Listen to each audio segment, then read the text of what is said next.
bursts of acceleration on the straightaways, no heading into the curves a little too fast, and definitely no speeding. It should have been boring, but it wasn't. It just made her feel like she was in good, steady hands. "I didn't need you to rescue me," she said. "I can take care of myself." Great. Now she really sounded like a kid. "You were out of your league tonight," he said. "Give me a break. I was okay. Even if the cops do show up out there at the old Harper Ranch, we both know that no one's going to get arrested. Chief Hobbs isn't about to throw kids like Tristan Brinker and Quinn Colfax in jail. I heard Aunt Sarah say that the chief wouldn't dare do anything that might get their fathers mad." "Yeah. My uncle says Brinker and Colfax have the chief and the whole damn city council in their pockets. But that doesn't mean Hobbs won't snag a few of the other kids tonight, just to show that he's doing his job." "So what? He'll give them a warning, that's all. The worst case scenario is that Hobbs would have called my aunt to come get me and take me home." "You really think that's the worst case scenario?" "Sure." She wanted to grind her teeth. "You're going to have to trust me on this, Lucy," he said. "You did not belong at Brinker's party tonight." "You do realize that by tomorrow morning everyone who was at the ranch tonight will be laughing at me behind my back?" Mason did not respond. She glanced at him. In the glow of the dashboard lights, his jaw looked like it was carved in stone. For the first time, a tinkle of curiosity whispered through her.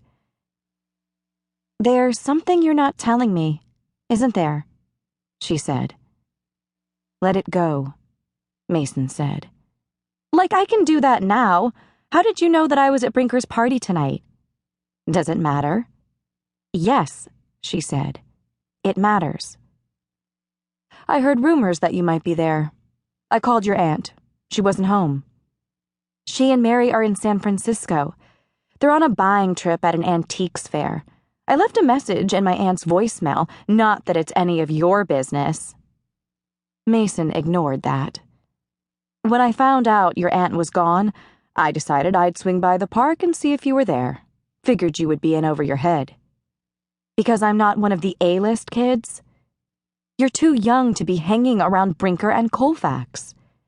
Jillian Benson is only a year older than me, and please, whatever you do, don't give me the lecture about jumping off a cliff just because all of my friends do it."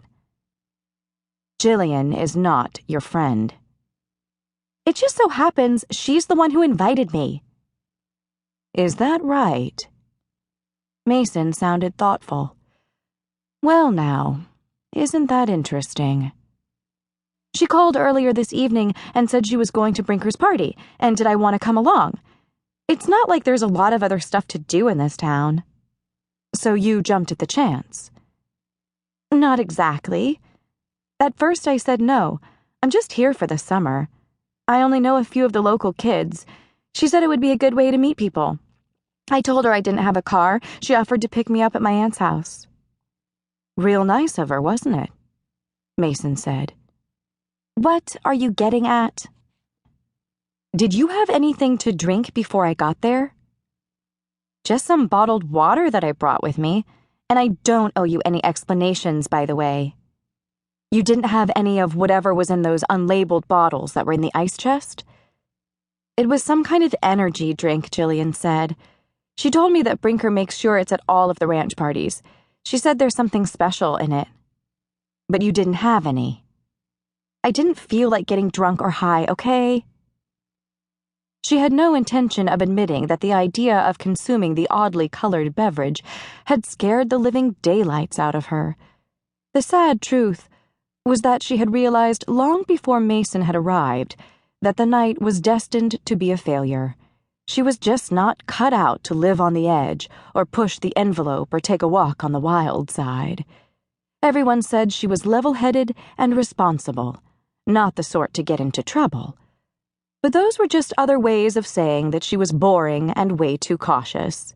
She was starting to think that she was doomed to remain on the outside of an invisible glass house forever, looking in at people who dared to take a few risks. to keep listening to this audiobook. I've left you a link in the description so you can do it, at no cost thanks to Audible's 30-day free trial.